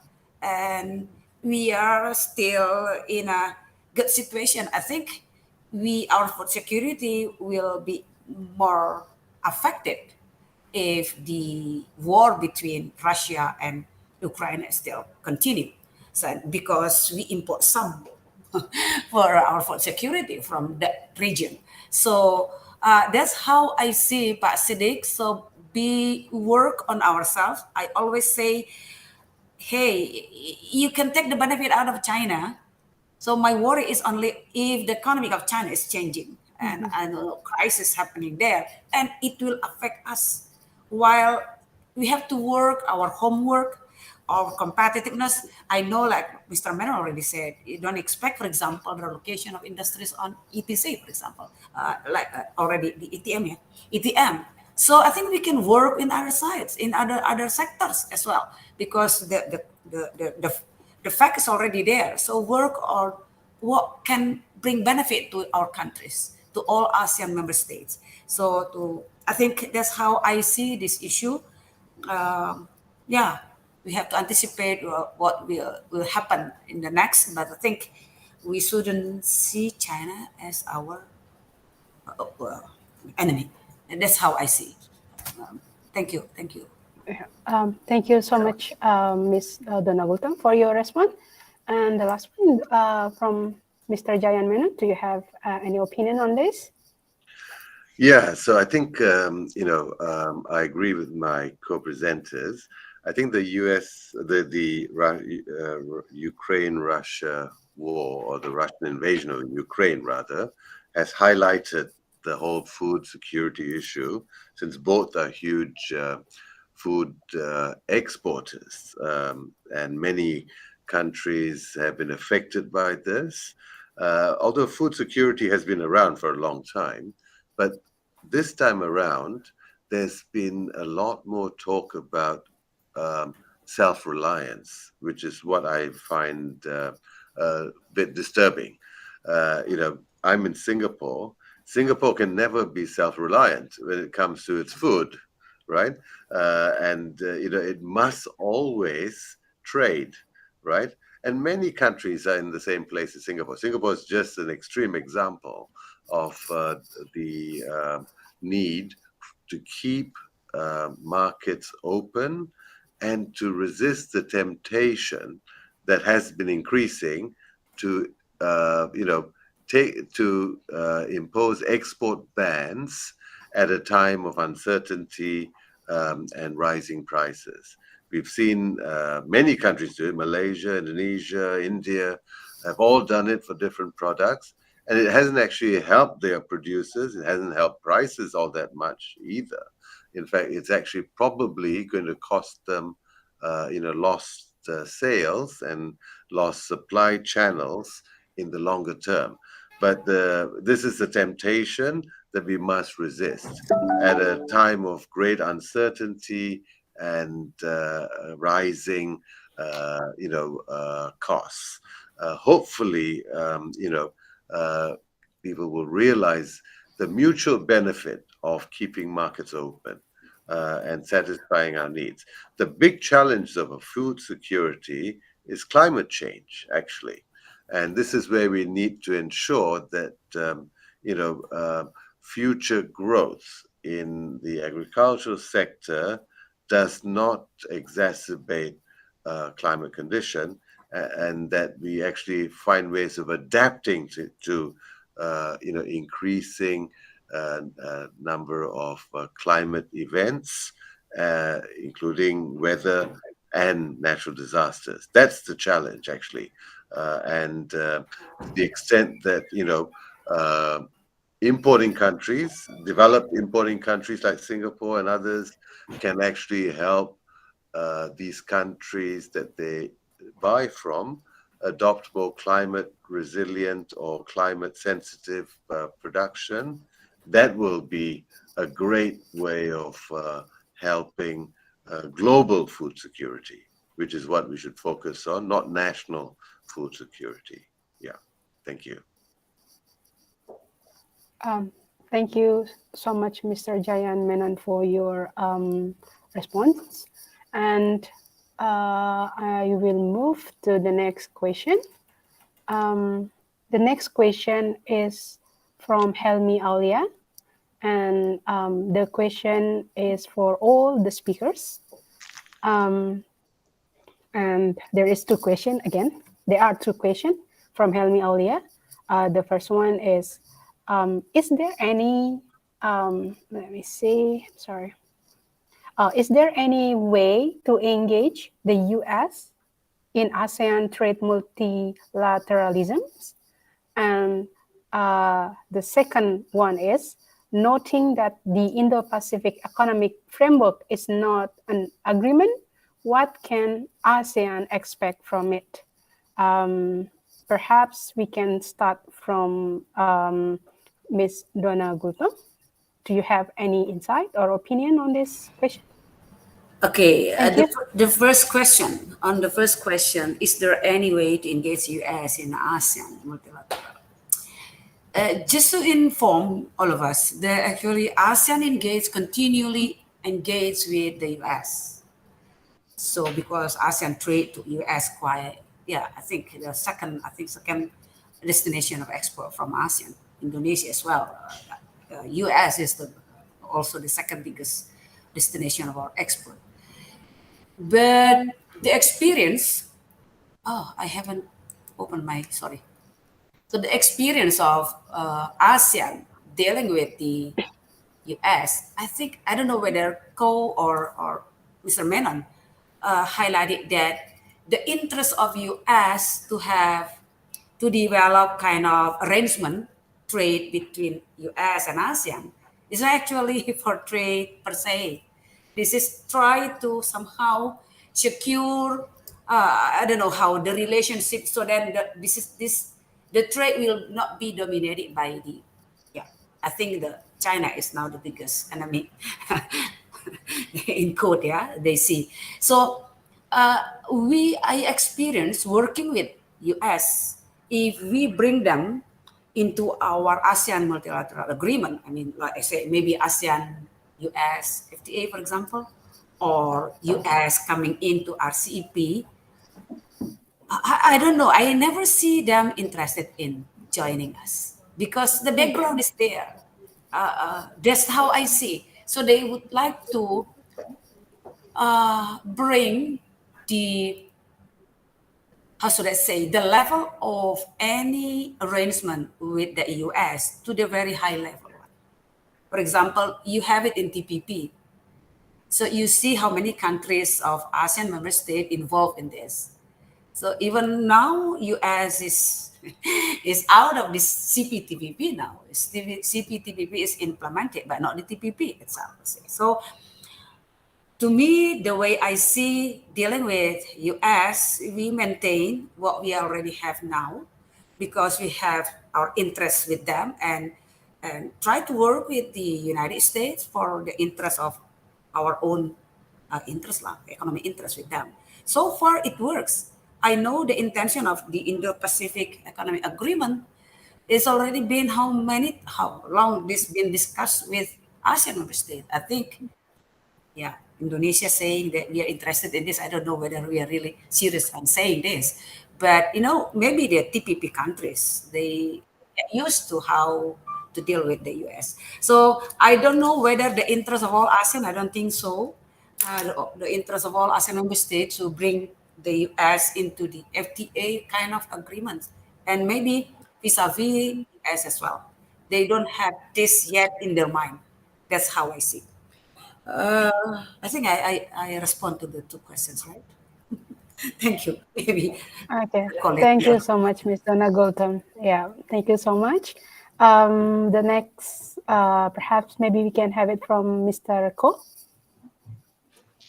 Thank Do you. you have any opinion on this question? Yeah. I think generally, I think both, because we all agree that ASEAN is open. ASEAN, we are all small countries. We welcome investors. For example, Malaysia, Intel was invested in set up the assembly plant in Penang way back in the 70s. We benefited with great jobs. There's no issue. The issue is when you bring geopolitics into the discussion. Well, geopolitics, every country will have their own interest. That is taken for granted. But it's important to be more accommodative, give and take. You can't use everything, Western or US standard, because how much you are earning. But as I said, China's per capita GDP is only 80% of yours, so it's impossible. China being a developing country is more understanding of the developing world. That's why it can get along better. And well, it's good to set all very high standards. Yes, we all want. I want to have a big car, safe car, big bungalow, but then we have to assess whether are we capable. And for ASEAN countries, of course, you have Singapore with now, what, 61,000 per capita GDP. And you have Cambodia, you have Laos, and you have Myanmar. It's still very poor. So it's very complex. So it is important that we communicate. You cannot set your rule purely from your own perspective. Try to understand the opposite.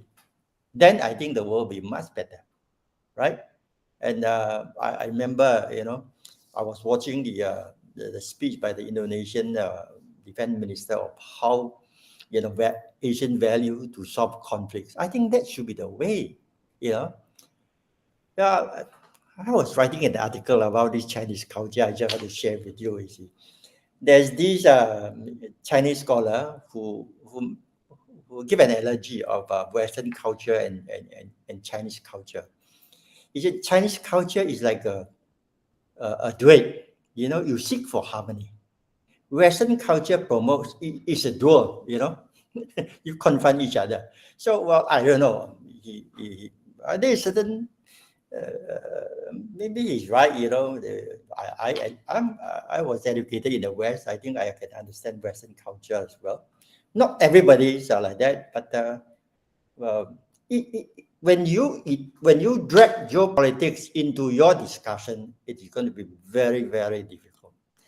If you try to understand each other, and then the world will be much better, more peaceful. We need development, and without peace and security, there's no development. Right? So we are all members of the big family, and this planet is our mother. We call planet, our Mother Earth. So, well, that's the way I look at it. Okay, thank you so much, Mr. Ko, for your explanation. And the last one from Mr. Jayan Menon. Do you have any insight or something? Yeah. So I think yes, the U.S. attempt to engage on the economic front with the region is through IPEF, that was recently announced, and of course, as the questioner has already mentioned also, this is not your traditional trade agreement. There's no exchange of concessions. It's all about setting rules and about infrastructure and so on. That's fine if you are a rich developed country, but for many developing countries, they're still looking for, something in exchange, especially access to a large and high income market like the US.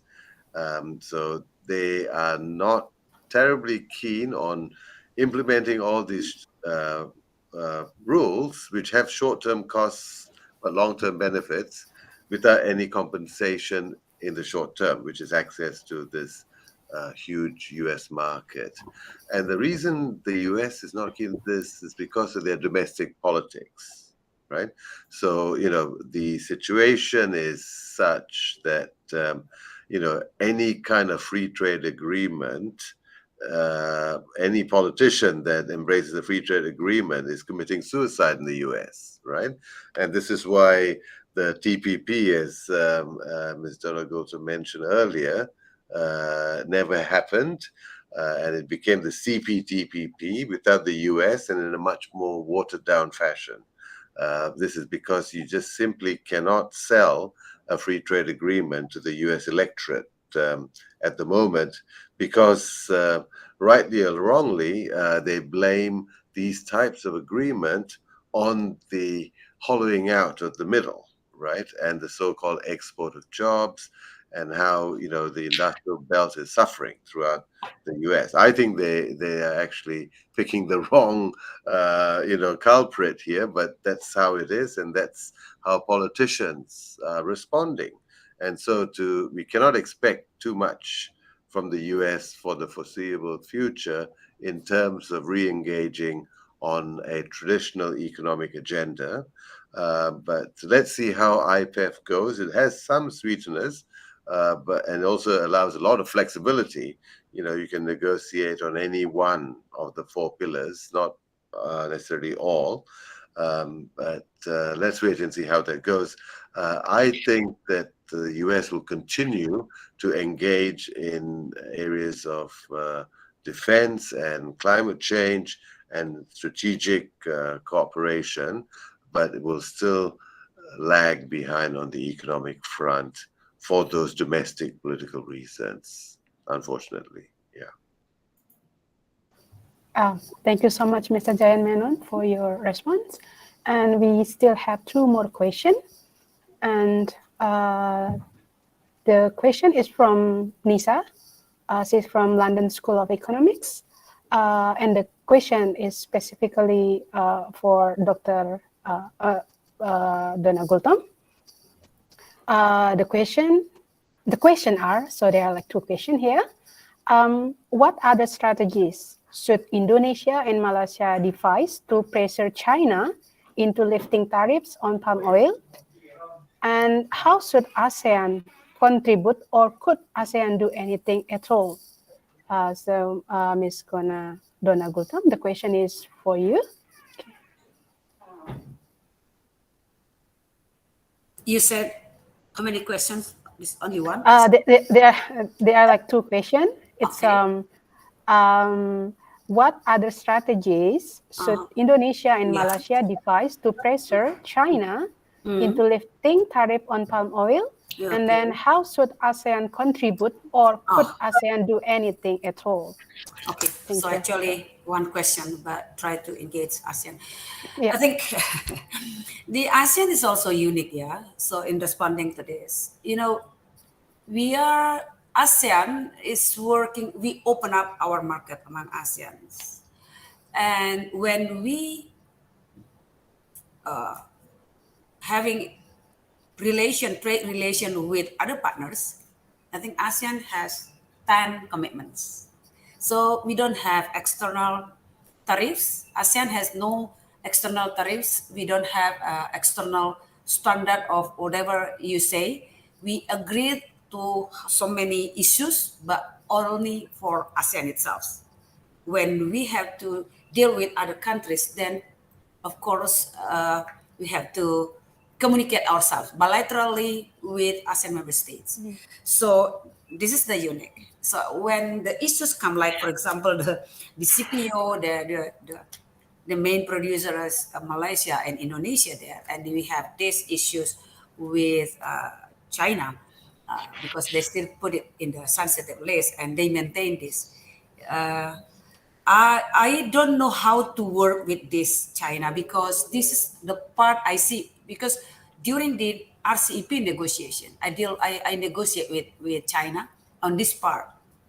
So I try to understand why this is the only, how should I say, a strategy of China to kind of protecting their farmers on the producer, the sunflower oil, vis-a-vis with our products itself.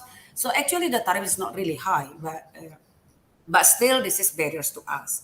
So seems to me that China will maintain. I negotiate quite intensively with them to the products that really can be open to Indonesia and other ASEAN member states. I think they negotiate with the China. So the issue is only there, not because they don't want your products. They simply would like to use this as a protection part to their farmers, because they actually somehow they have commitments to open up your. That's the way, the unilateral way of them to open somehow their markets to you. Like for example, CPO one time they open somehow the quantities, the secure quantity of our products there, and like now they promise to import products for 150 billion. Yes, that's how China works. I try to understand them, even though I push hard. They can only open to us the sectors that less sensitive for them. The remaining part of the way they, yeah, I think every country would like to somehow showing protection to their farmers. They don't, except the Singapore, because you don't have land, that they have to protect your farmers. So, but all other countries try to protect their own farmers to the minimum level. They try to do this. This is the kind of protection to the farmer itself, so that they can maintain their own farmers. They don't depend really 100% to the import, right? So that is how I see China. But unilaterally, I should say, unilaterally, they somehow open something to you, but they don't want this become binding. So we have to communicate with China quite intensively to get the secure market at least how many years, for example, but don't put it as the binding commitment of liberalization. They don't have issue on manufacturing, for example, but then our capacity to to enter their market is also lower than their capacity. That's the issue. So really, it's a kind of dilemma. When I analyze actually what kind of products that we can export to China and vis-a-vis, and how competitive the industries of China on all manufacturing products. I don't know how can we get out from this situation to catch up. When I see the competitiveness, I try to see the analysis because of this answer. I try to see the competitiveness of its RCEP countries in the world, the competitiveness of products. I would say the Chinese far beyond, even beyond Japan, beyond Korea, name it. They are far beyond. Say, for example, their competitiveness in the world is 65%. And the rest of us, the maximum is 35. Can you double of this China already? So I don't know how to deal with China. And we have to intensify our communication. So then somehow the unilateral part as well be open to us, and as well the investment coming to us as well. Then normally if they invest in us, then access of foreign market is also opening. That's how I see dealing with China. So I don't know whether my other colleagues would like to somehow jump in and provide your views on this. This is based on my experience dealing with China. Okay. Ms. Harawati, thank you. Okay, thank you so much, Ms. Donna Gultam. From Mr. Ko or Jayan Menon, do you want to add something? Okay, thank you. Then I'll move on to the next question. I think this will be the last question for this session. I'm sorry, Mr. Jayan Menon, do you want to say something? Oh no. Okay, thank you so much. Okay, the next question, it's from Lutfi. Lutfi is my colleague in the Habibie Center. He's the researcher in the Habibie Center. And the question is for all speakers. Previously, Mr. Ko mentioned that geographical proximity to ASEAN is among the advantages China has in regard to its dominance, especially in trade. If the US hypothetically had in geographical advantage that China had, could the US enjoy the same advantage of dominance in ASEAN? So this question is for all speakers. Maybe Mr. Ko, do you want to start? Well, I want to say we cannot choose our neighbor. We are born with our neighbor. We have to learn how to live with our neighbor. Okay, you may not like your neighbor, but they have their own character, their own brought up. But for example, China have their own political system, which is quite different, and no, China is not as open, what is a fact. So China is not that difficult to deal with if you understand them. I want to go back to the question of farmers. Farmers' interest is of utmost importance to the Communist Party of China. So it has to protect, just like in the West, you need your vote. So without their support, it cannot justify. So every year the first policy statement is on farmer. So it shows how important. So we got to understand. Okay, that is going back.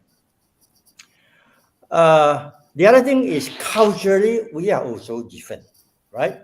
The West and Asian, for example, on the issue of human rights, which is a hot topic now. Well, the West say, "Oh, we want freedom, we want this, we want that," freedom of speech. But the Chinese say, if you have no food to eat, well, you don't talk about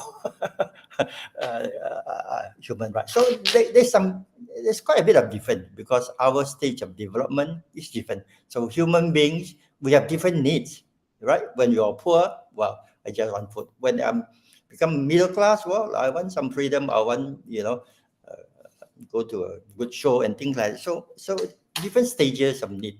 Likewise, the country was the same thing. So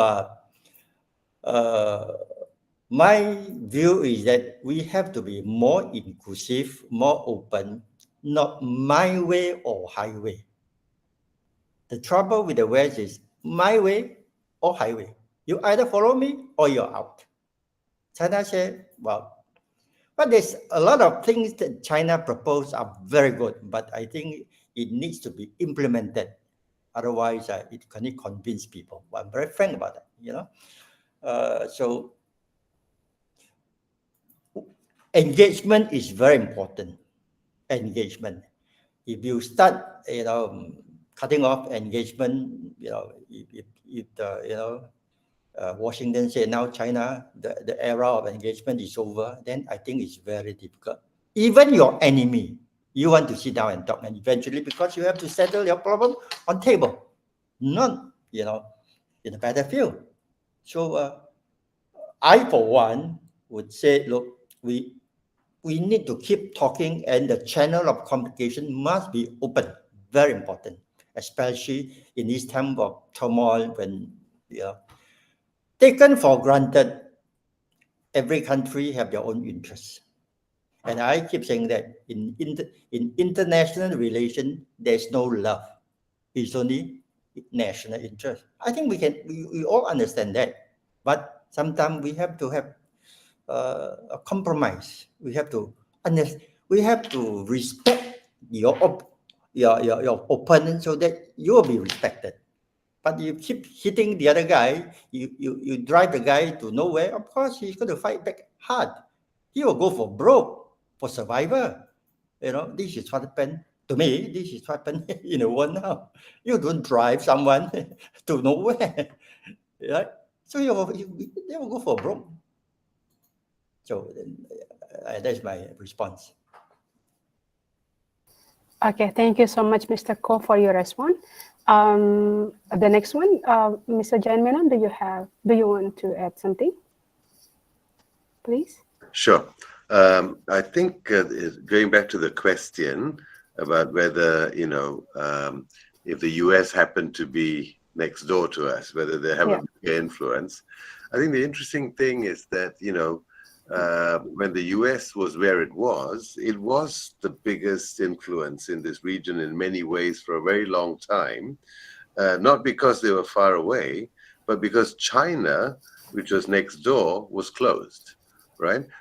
So China now has become the biggest sort of economic partner because they've opened up and they've, basically embraced the global trading system after, they made their decision domestically to do so and then join the WTO and so on.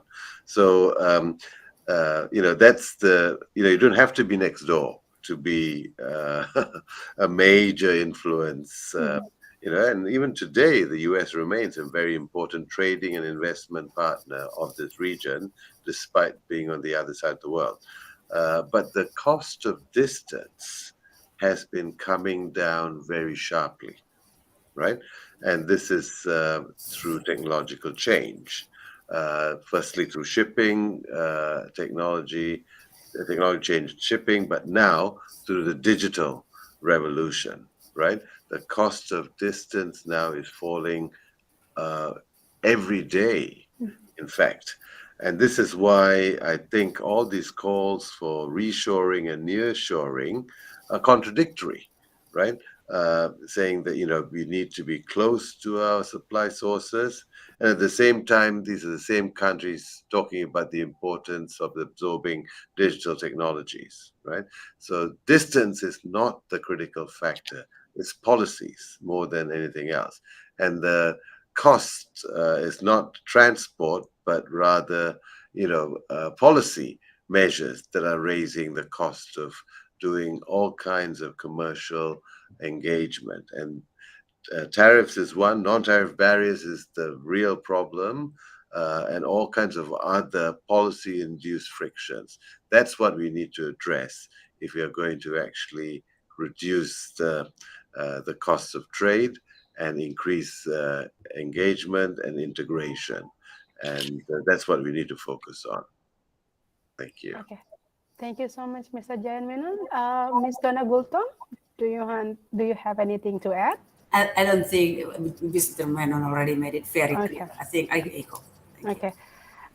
So actually, we have one more question, and I think the question is quite interesting. So if I may, we still have 2 minutes, so hopefully we can just answer this one question. I'll read the question. It's from one of our audience in YouTube. So it's a question to Mr. Ko. So in response to your explanation about China's mindset that do not do others what you would not have them do to you is quite impressive. We always international relation can work that way ideally. You also mentioned that there are too many geopolitical considerations rather than just cooperation across nations. The question is, how would you respond to China's ban on fruits importation from the Philippines because of South China Sea issue during 2012 to 2016? Also, why did China impose trade restriction on Australian trade items such as wines, beef, and lobster until now? China has also been using trade and tourism as a weapon to punish Czech Republic, Lithuania, and Taiwan for several years. Do you think that China would be able to justify themselves based on what you have just mentioned, namely harmony, pure cooperation, and no political calculation? It's quite a long question. So please, Mr. Ko, if you have your response. I have a very short and simple answer. If Washington can explain why it has imposed sanctions on Cuba for so long, for what reason, right? So we have to face the reality. Yes, it is very idealistic that what I said just now. Well, most of the time you practice it, but when your opponent become unreasonable to protect yourself, you have to do something, right? Otherwise, you get hurt. Under normal circumstances, this thing will not happen. The ban on beef and wine from Australia, because Australia become as an ally of US, has done something that China probably feel that it hurt its interest. So it has to fight back. right? China has hardly used any sanction. It has never sanctioned any country, right? That is bad. Sanction is worst form of punishing the country because the common folks suffer. You don't get your medicine, you don't get your food, you know. I think you want to sanction someone, it must be, you have to be very targeted. Okay, I think that's fair. But when you sanction a country, the innocents get hurt. Is it justifiable? Well, nobody asks. So my question is very simple, right?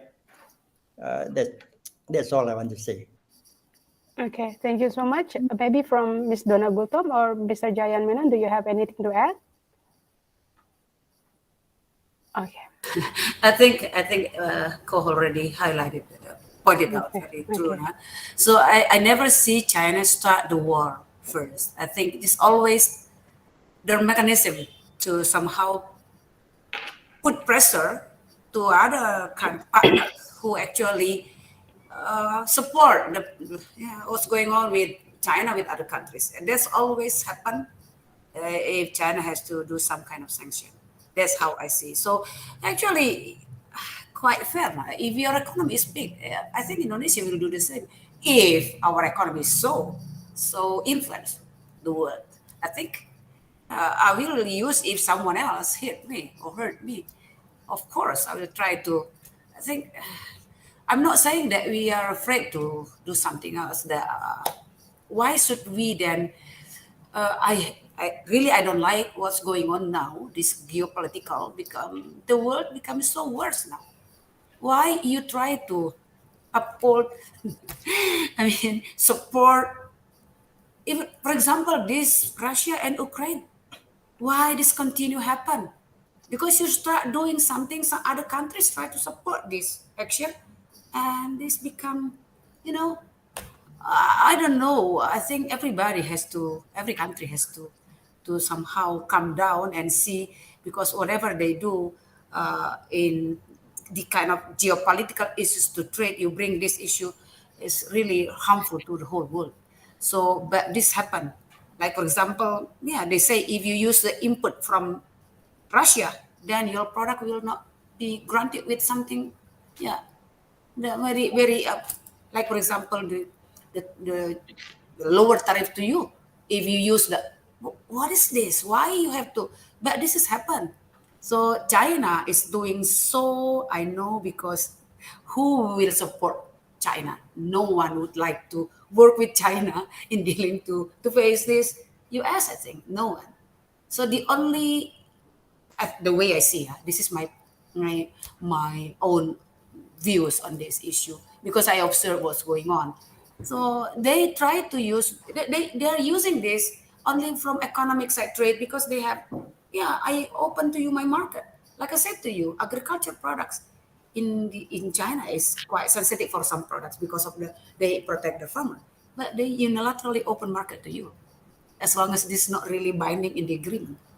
So once you then do something that it's kind of indirectly support their enemy, then they will do something. I think quite logic, quite logic.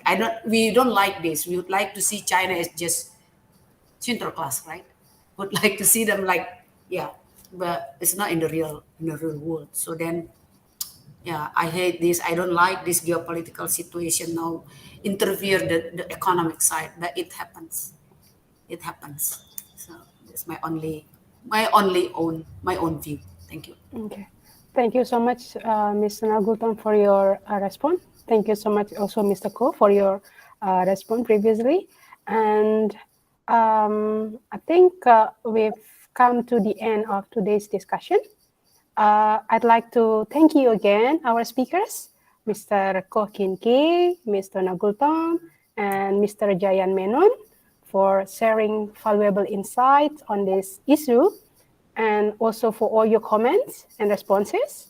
I'd also like to thank our online audience for actively participating in the discussion. And also I'd like to thank our team in the Habibie Center for the hard work. hope to see you all again in our future events. So thank you so much. Good afternoon. Assalamualaikum warahmatullahi wabarakatuh. Waalaikumsalam. Thank you. Thank you so much. you. Yeah, Thank thank you so much.